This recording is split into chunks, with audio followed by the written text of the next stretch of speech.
Hello friend, this is Vihan. Cooperative bank best 25 की series को आगे बढ़ाते हुए आज के टॉप के बेस्ट 25 डिस्कस करेंगे। जिन्होंने पहले के लेक्चर्स अटेंड नहीं किए हैं तो जल्दी से कर लीजिए, डिस्क्रिप्शन बॉक्स में आपको लिंक मिल जाएगा। वहाँ पर आपको मॉक पेपर, सैम्पल पेपर और एक्स्ट्रा लेक्चर्स भी देखने को मिल जाएंगे। फ्रेंड्स, अगर आप बेस्ट प्रिपरेशंस करना चाहते हैं अंडर अवर प्रोफेशनल्स तो ये है HPG की टीम का नंबर। तो आप असिस्टेंट मैनेजर के लिए क्रैश कोर्स भी ज्वाइन कर सकते हैं।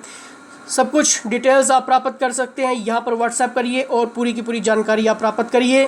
पहला क्वेश्चन आपकी स्क्रीन के ऊपर है। फ्रेंड्स, क्वेश्चंस के सामने मैं सिर्फ आंसर्स रखूँगा ताकि जिससे आपका टाइम वेस्ट ना हो। अगर आपको फॉन्ट छोटा लग रहा है तो रोटेट कर लीजिए अपनी स्क्रीन को। तो यहाँ पर पहला क्वेश्चन आपके सामने है, cheques that are issued by a bank and functions as cash what are protected against loss और थेफ्ट आर कॉल्ड। यहाँ पर क्या बात हुई? बैंक द्वारा निर्गमित किए जाने वाला चेक जो नकदी के रूप में कार्य करता है लेकिन हानि या चोरी से सुरक्षित होता है, उसे क्या कहा जाता है?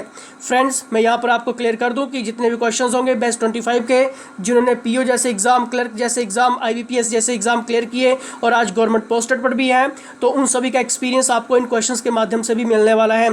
तो ज़रूर आप इसको अटेंड करिए, एंड तक देखिए। तो यहाँ पर इसका सही आंसर क्या होगा? फ्रेंड्स, इसका बिल्कुल सही आंसर होगा ट्रैवलर्स चेक, यानी कि यात्री चेक। तो यहाँ पर क्या बात हुई थी फ्रेंड्स? ट्रैवलर चेक क्या है कि एक कैश के रूप में कार्य करता है, काम करता है, लेकिन लॉस होता है या फिर चोरी होता है तो दोस्तों वो सुरक्षित होता है, तो उसे कहते हैं हम travellers cheque. Clear? Next questions आपकी स्क्रीन के ऊपर, Which committee is related to the estimations of poverty in India? Bharat में गरीबी का आकलन किस समिति से संबंधित है? फ्रेंड्स, बहुत ही ज़्यादा इंपॉर्टेंट क्वेश्चंस आपकी स्क्रीन के ऊपर है। इसका बिल्कुल सही आंसर होगा सुरेश तेंदुलकर कमेटी। भारत में गरीबी का एस्टिमेशंस ऑफ पॉवर्टी का आकलन, ठीक है, एस्टिमेशंस करने के लिए कौन सी कमेटी संबंधित है? सुरेश तेंदुलकर कमेटी। क्लियर? इसकी PDF आप कैसे प्राप्त कर सकते हैं वीडियो के बीच में बताऊंगा। जुड़े रहिए, लाइक जरूर करिए।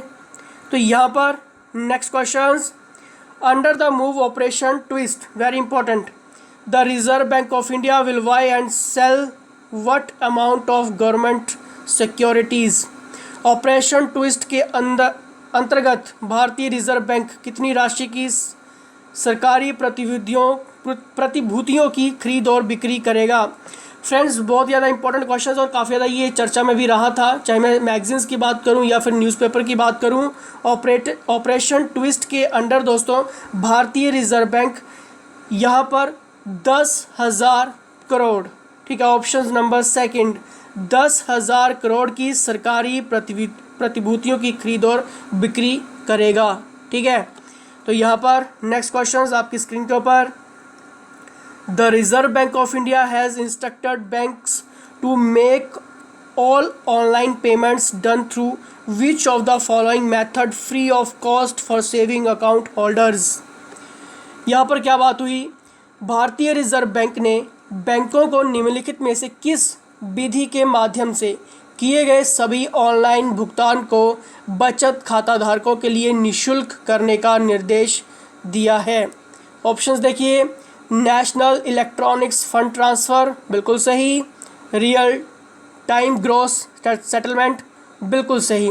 अगर आपने भीम ऐप सोचा था तो गलत है। ठीक है फ्रेंड्स, यहाँ पर मैं बात करूँ तो भारतीय रिजर्व बैंक ने बैंकों को नेशनल इलेक्ट्रॉनिक फंड ट्रांसफ़र और रियल टाइम ग्रॉस सेटलमेंट के माध्यम से सभी सेविंग अकाउंट को निःशुल्क करने का निर्देश दिया है। ये आपने याद रखना है। तो इसका आंसर होगा फोर्थ, ओनली 1 and 2। क्लियर? यहाँ पर नेक्स्ट क्वेश्चंस, एशियन का विस्तृत रूप यानी कि फुल फॉर्म यहाँ पर आपने बतानी है, ASEAN। ठीक है, जल्दी से सोचिए, किसी का भी गलत नहीं होना चाहिए। ऑप्शंस आपके सामने हैं। इसका बिल्कुल सही आंसर होगा ऑप्शंस नंबर 4, यानी कि associations of south east Asian Nations. क्या आपने सोचा था? तो वेल डन। ठीक, ऑप्शन नंबर 4। किसी भी डाउट क्वेश्चंस के लिए आप व्हाट्सएप कर सकते हैं, किसी भी हेल्प के लिए आप व्हाट्सएप कर सकते हैं। Next questions, the reserve bank of India was setup under the recommendations of which of the following commissions. Very important. भारतीय रिजर्व बैंक को निम्नलिखित में से किस आयोग की सिफारिश के अंतर्गत स्थापित किया गया था? आपको ये क्वेश्चन जानना चाहिए। क्या आपने हंटर कमीशन सोचा? तो आप है बिल्कुल गलत, क्योंकि इसका सही आंसर है हिल्टन यंग कमीशंस फॉर। ठीक है, हिल्टन यंग कमीशंस के अंतर्गत दोस्तों भारतीय रिजर्व बैंक को यहाँ पर स्थापित किया गया था। ठीक है, नेक्स्ट क्वेश्चंस आपकी स्क्रीन के ऊपर। What is the upper limit of RTGS transactions? RTGS लेन देन की अधिकतम सीमा क्या है? जल्दी से सोचिए फ्रेंड्स। अगर मैं इस क्वेश्चंस की बात करूं तो ये क्वेश्चंस पूछा भी गया है, बहुत बार एग्जाम में पूछा गया है। There is no upper limit, यानी कि option number 5। Clear. Next questions. India post payment bank का निगमित किया गया था, यानी कि when was the India post payment banks incorporated? आपको ये आंसर आना चाहिए। ठीक है, बहुत पुराना नहीं है क्वेश्चन ये। इसका सही आंसर होगा 17 अगस्त 2016, ऑप्शन नंबर 1। ठीक है, कोऑपरेटिव बैंक का इस बार आपका एग्ज़ाम क्लियर होना चाहिए, काफ़ी अच्छी अपॉर्चुनिटी है। Next questions. When did the regional rural bank start functioning in India? किस वर्ष भारत में क्षेत्रीय ग्रामीण बैंकों में कामकाज शुरू किया गया था? ऑप्शंस आपके सामने हैं। Is the right answer is 1975, option number 1। Clear.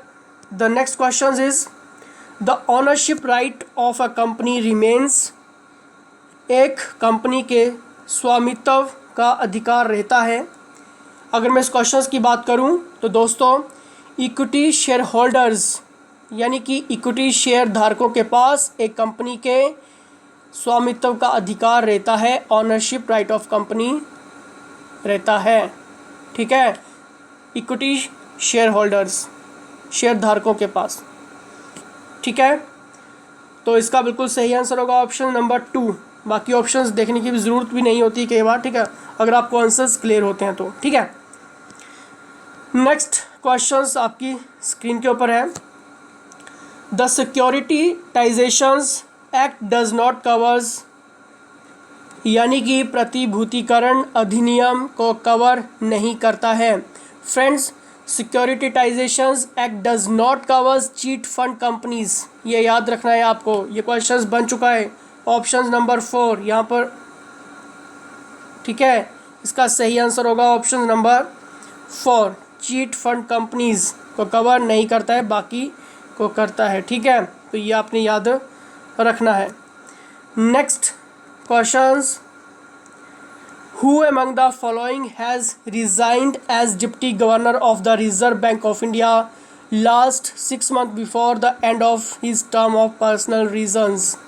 निम्नलिखित में से किसने व्यक्तिगत कारणों से अपना कार्यकाल समाप्त होने से 6 महीने पहले भारतीय रिजर्व बैंक के डिप्टी गवर्नर के रूप में इस्तीफ़ा दे दिया था? कौन थे दोस्तों ये? और ये क्वेश्चंस काफ़ी ज़्यादा हाईलाइटेड रहा था। व्यक्तिगत कारण तो नहीं थे, पॉलिटी प्रेशर्स जिसको हम कह सकते हैं, लेकिन क्वेश्चंस में कभी भी इस तरह के क्वेश्चंस नहीं बनेंगे कि पॉलिटी प्रेशर्स के कारण कोई इस्तीफ़ा दे दिया। पॉलिटी प्रेशर्स था, काफ़ी ज़्यादा हाईलाइटेड भी ये चर्चा में क्वेश्चंस हुआ था। ठीक है, तो वायरल वी आचार्य, आप नाम से भी थोड़ा सा ये कर सकते हैं कि काफ़ी ज़्यादा वायरल हुआ था, तो वायरल वी आचार्य। ठीक है, इस तरह से भी कई बार क्वेश्चंस आपको याद रखने में मदद करते हैं। ठीक, तो यहाँ पर नेक्स्ट क्वेश्चंस आपकी स्क्रीन के ऊपर। In which of the following year NEFT was introduced in India? निम्नलिखित में से भारत में किस वर्ष निफ्ट प्रणाली की शुरुआत की गई थी? पहले तो बात ये दोस्तों कि आपको फुल फॉर्म पता होनी चाहिए निफ्ट के। National electronic fund transfer, national electronic fund transfer is the full form of NEFT. ठीक है, तो इसकी प्रणाली की शुरुआत कब हुई थी? ऑप्शंस आपके सामने हैं। The right answer is 2005। The next question is the old series of 1000 and 500 notes were demonetised from midnight on which date. किस तारीख को आधी रात से 1000 और 500 के पुराने नोटों की पुरानी श्रृंखला का विमुद्रीकरण किया गया था। अगर दोस्तों ये क्वेश्चंस आपको नहीं आता है तब तो फिर मैं कुछ नहीं आपको बोल सकता हूँ, सभी को क्लियर होगा। 8 नवंबर 2016। क्या आपका सही है? तो well done. Next question, Which of the following bank plays an important part in the development strategy of the government of India? निम्नलिखित में से कौन सा बैंक भारत सरकार की विकास रणनीति में एक महत्वपूर्ण भूमिका निभाता है? जल्दी से सोचिए दोस्तों, इसका सही आंसर क्या होगा? ऑप्शंस आपके सामने हैं। The right answer is option number second, यानी कि RBI। Clear? The next questions, the period between 1906 and 1911 saw the establishment of banks inspired by the movement। 1906 और 1911 के बीच की अवधि में डैश आंदोलन से प्रेरित बैंकों की स्थापना देखी गई। Very very important questions, highlighted questions कई बार आपके एग्जाम में बन चुका है। द राइट आंसर इज स्वदेशी आंदोलन से प्रेरित बैंकों की स्थापना देखी गई थी। Clear? The next question is with the second round of nationalizations the government of India control around how many % of the banking business of India। very very important questions, highlighted questions। जल्दी से सोचिए, राष्ट्रीयकरण के दूसरे दौर के साथ भारत सरकार ने लगभग कितने प्रतिशत भारत के बैंकिंग व्यवसाय को नियंत्रित किया है? द राइट आंसर इज, इसका सही आंसर क्या होगा? जल्दी से आप सोचिए। The right answer is 91%। ठीक है। नेक्स्ट क्वेश्चंस, AIBEA का फुल फॉर्म आपने बताना है। काफ़ी ज़्यादा चर्चा में रहा था, काफ़ी ज़्यादा समाचारों में ये रहा था। AIBEA, ठीक है, इसकी फुल फॉर्म आपने बतानी है। The full form is options number second, यानी कि all India bank employees associations. ठीक है, options number second is the right answers. Clear? Next questions आपकी स्क्रीन के ऊपर, निम्न में से कौन भारत की विदेशी मुद्रा की आरक्षित निधियों में शामिल नहीं है? विच of the following is not comprised in India's foreign exchange reserves. जल्दी से सोचिए फ्रेंड्स, इंपॉर्टेंट क्वेश्चंस है, आप सभी को आना चाहिए। अगर मैं यहाँ पर बात करूँ silver holdings of RBI is not comprised in India's foreign exchange reserves, विदेशी मुद्रा की आरक्षित निधियों में शामिल नहीं है सिल्वर होल्डिंग्स ऑफ RBI, जबकि फॉरेन करेंसी एसेट्स भी हैं, गोल्ड होल्डिंग्स ऑफ RBI भी है, स्पेशल ड्राइंग राइट्स भी है। सिल्वर होल्डिंग्स ऑफ RBI नहीं है। क्लियर? द नेक्स्ट क्वेश्चंस आपकी स्क्रीन के ऊपर, निम्नलिखित वित्तीय संस्थानों में से कौन सा अलग अलग परिपक्वताओं के ट्रेजरी बिलों की नीलामी आयोजित करता है? Which of the following financial institutions conduct the auctions of treasury bills of varying maturities? अगर मैं यहाँ पर ट्रेजरी बिलों की नीलामी कौन आयोजित करता है, तो दोस्तों आपको याद रखना है जितने भी ट्रेजरी बिलों की नीलामी से रिलेटेड होते हैं वो सभी RBI आयोजित करता है। Option number 4। Clear? The next question is on which date the central GST and state GST authorities have organized a nationwide GST stakeholder feedback दिवस on new GST return। नए GST रिटर्न पर केंद्रीय GST और राज्य GST अधिकारियों ने किस दिन राष्ट्रव्यापी GST स्टेक होल्डर फीडबैक दिवस आयोजित किया? दोस्तों ये क्वेश्चंस हाईलाइटेड था इसलिए यहाँ पर इंक्लूड किया गया है। आपको 7 दिसंबर की डेट याद रखनी है। 7 दिसंबर नए GST रिटर्न पर केंद्रीय GST और राज्य GST अधिकारियों ने क्या किया? यहाँ पर nationwide stakeholder feedback दिवस दिवस का आयोजित किया? 7 दिसंबर। ठीक, तो यहाँ पर ऑप्शन नंबर सेकंड था, बाकी ऑप्शंस नहीं आपको देखने हैं। Next is recently Bharosa saving account is launched by which of the following payments banks? हाल ही में भरोसा सेविंग अकाउंट का भुगतान निम्न में से किस बैंक द्वारा किया गया है? जल्दी से सोचिए। The right answer is Airtel payment bank, option number 4। अब दोस्तों आपने क्या करना है, ये है HPG हब की टीम का नंबर, यहाँ पर आपने व्हाट्सएप करना है, पूरी की पूरी डिटेल्स आपने प्राप्त करनी है। और दोस्तों आपने इसकी PDF आप किस तरह से प्राप्त कर सकते हैं, आपने लिखना है बेस्ट 25, आपने लिखना है बेस्ट 25 असिस्टेंट मैनेजर। ठीक है, बेस्ट 25 असिस्टेंट मैनेजर आपने लिखना है और आपको ये PDF फाइल्स मिल जाएगी। व्हाट्सएप कर लीजिए, लाइक करिए, शेयर करिए, चैनल पर पहली बार हो तो सब्सक्राइब करिए, बेल आइकन को प्रेस करिए। तो फिलहाल दोस्तों इसी के साथ जय हिंद, जय हिमाचल।